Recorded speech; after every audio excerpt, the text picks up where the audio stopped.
इसी पर ज़्यादा बातचीत के लिए हमारे साथ आचार्य जी मौजूद हैं। आचार्य जी, आपका सुदर्शन न्यूज़ में बहुत बहुत स्वागत है। जी नमस्कार जी।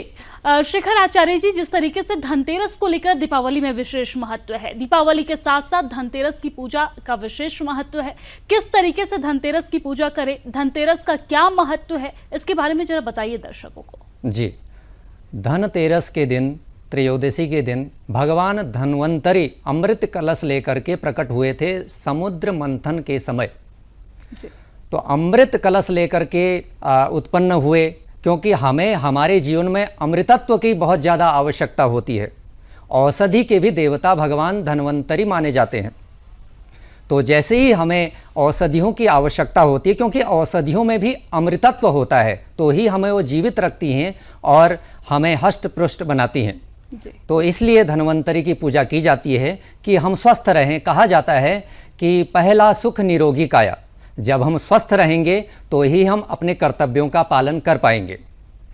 ये भी कहा जाता है शरीर माध्यम खलु धर्म साधनम। जब हमारा शरीर स्वस्थ रहेगा तो हम अनेक प्रकार के अपने कर्तव्यों का पालन कर पाएंगे। इसीलिए भगवान धन्वंतरी की पूजा आवश्यक है और इसीलिए धन त्रयोदशी मनाई जाती है। जी आचार्य जी, हम ये भी जानने की कोशिश करेंगे, कहा जाता है कि दिवाली पूजा से ज़्यादा महत्व धनतेरस की पूजा की है।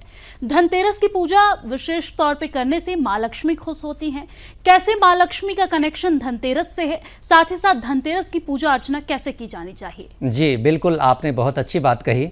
दीपावली से पहले धनतेरस की पूजा होती है, क्योंकि पहले हम स्वास्थ्य को देखते हैं। जब हमारा स्वास्थ्य बहुत अच्छा होगा, हमारा शारीरिक रूप से हम बहुत अच्छे होंगे, तो ही हम लक्ष्मी को अपने पास रख पाएंगे। तो इसी कारण दीपावली से पहले धनतेरस को भगवान धन्वंतरी की पूजा की जाती है, जिससे कि हम स्वस्थ रहें और लक्ष्मी को हम संभाल सकें। जी। पूजा अर्चना की क्या विधि होनी चाहिए आचार्य जी? जो लोग हमारे दर्शक हैं, अगर वो पूजा करना चाहें तो किस तरीके से धन्वंतरी की पूजा करें ताकि धन्वंतरी खुश हो और उन पर अपना आशीर्वाद बनाए रखें? जी, तो धन्वंतरी की पूजा के लिए भगवान गणेश की पूजा करने के पश्चात हमें भगवान धन्वंतरी की पूजा करनी चाहिए। और एक बात मैं और बताना चाहूँ, अगर कोई अस्वस्थ रहता हो तो इस दिन दवा भी खरीद सकते हैं, क्योंकि औषधियों के भी कारक होते हैं भगवान धन्वंतरी। तो इस दिन अच्छी औषधि लेकर के हम घर में रख सकते हैं, जो कि वह औषधि हमारे लिए अत्यधिक लाभप्रद हो। जी आचार्य जी, पूजा विधि क्या होनी चाहिए, किस तरीके से पूजा? षोडशोपचार पूजा होती है। षोडशोपचार का अर्थ है 16 उपचारों द्वारा हम भगवान की पूजा करते हैं। अनेक उपचार हैं। जब हम षोडश उपचार से नहीं कर सकते तो पंचोपचार, दसोपचार, फिर षोडशोपचार से भी आगे भी होते हैं 32ओपचार और 64ओपचार। ये राजोपचार भी कहा जाता है। तो हमारे पास जिस प्रकार का सामर्थ्य है, आजकल जो प्रचलन है षोडशोपचार पूजन का ही है।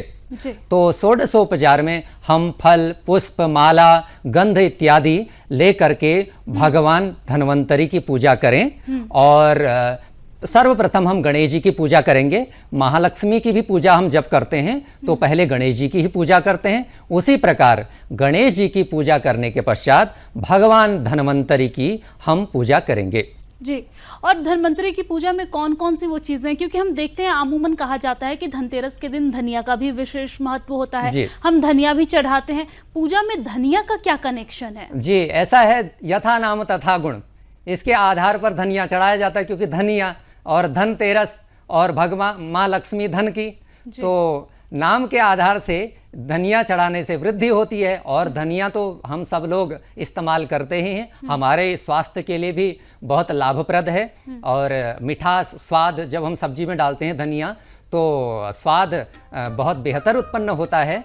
इसलिए धनिया का बहुत महत्व है हमारे स्वास्थ्य के लिए भी। और धनिया चढ़ाने से धन कमाने योग्य हम बहुत अच्छी हमारी बुद्धि हो, इसलिए धनिया भगवान को चढ़ाते हैं लोग। आचार्य जी, देखा जाए तो धनतेरस के दिन खरीदारी का विशेष महत्व है। बहुत सारे लोग जो हैं वो मतलब सोना खरीदते हैं, बहुत सारे लोग चांदी खरीदते हैं, तो बहुत सारे लोग गाड़ी खरीदते हैं, तो बहुत सारी तरह की चीजें जो हैं, कुछ लोग जो है वो बर्तन भी खरीदते हैं। किस तरह की चीजें खरीदनी चाहिए और किन चीजों को खरीदने से विशेष लाभ होता है, क्या मायने हैं इसके? जी हाँ, खरीदने का प्रचलन है। लोग, बहुत सारे लोग बर्तन खरीदते हैं, और जिनका अधिक सामर्थ्य है, जो अधिक खर्च कर सकते हैं, वे गाड़ी इत्यादि खरीदते हैं।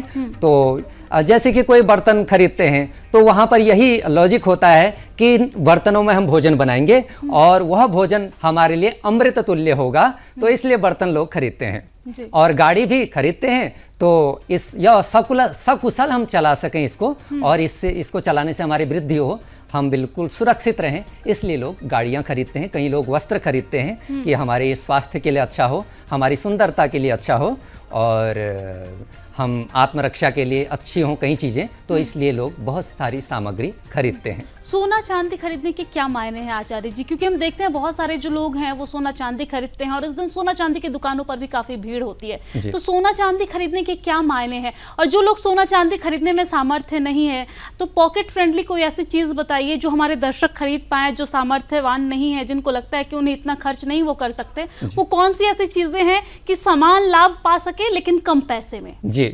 सोना एक बहुमूल्य वस्तु है और सोने में भगवान भी विराजमान रहते हैं।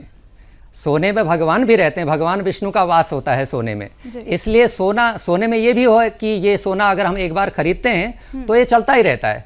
आज हमने अंगूठी बनाई, कल हम उसी सोने का कुछ और बना सकते हैं, तो ये इसका नुकसान नहीं होता। तो सोना बढ़ता ही रहता है, हमारी वृद्धि ही होती है सोने से। इसलिए सोना अगर गरीब भी खरीदता है तो उसकी भी वृद्धि होती है, और अगर अमीर लोग खरीदते हैं उनकी भी वृद्धि होती है। अब अगर किसी के पास इतना सामर्थ्य नहीं है वो सोना खरीद सकें तो वो चांदी खरीद सकते हैं, और कोई अगर चांदी भी नहीं खरीद सकते तो वो कुछ आर्टिफिशियल चीज़ें भी खरीद सकते हैं, जो कि उनके सुंदरता के लिए और उनके शौक के लिए अच्छा होगा। जी, तो देखते हैं कि और भी बहुत सारे लोग जो हैं वो कई तरह की चीजें खरीदते हैं। झाड़ू खरीदने के भी कई मायने बताए गए। झाड़ू का क्या कनेक्शन है धनतेरस से? क्योंकि हम देखते हैं कि धनतेरस में ज्यादातर लोग जो हैं वो घर में झाड़ू जरूर खरीदते हैं। जी जी जी, झाड़ू का हमारे घर के लिए बहुत ज्यादा महत्व है हमारे जीवन में। झाड़ू ही सफाई करता है, और आपने सुना होगा कि लक्ष्मी को साफ सफाई बहुत ही प्रिय है। कहते हैं जैसे कि अगर आजकल आप देख रहे होंगे कि कई लोग अपने घरों की साफ सफाई करते हैं। कौन सा घर होगा ऐसा जो दीपावली के समय अपनी घरों को साफ नहीं करता होगा? तो सफाई से लक्ष्मी का बहुत ज़्यादा संबंध है। लक्ष्मी देखती है, माँ भगवती लक्ष्मी कौन सा घर साफ और पवित्र है, तो इसमें मैं प्रवेश करूं। इसीलिए झाड़ू का महत्व होता है। क्यों? झाड़ू खरीदेंगे तो हम झाड़ू लगाएंगे,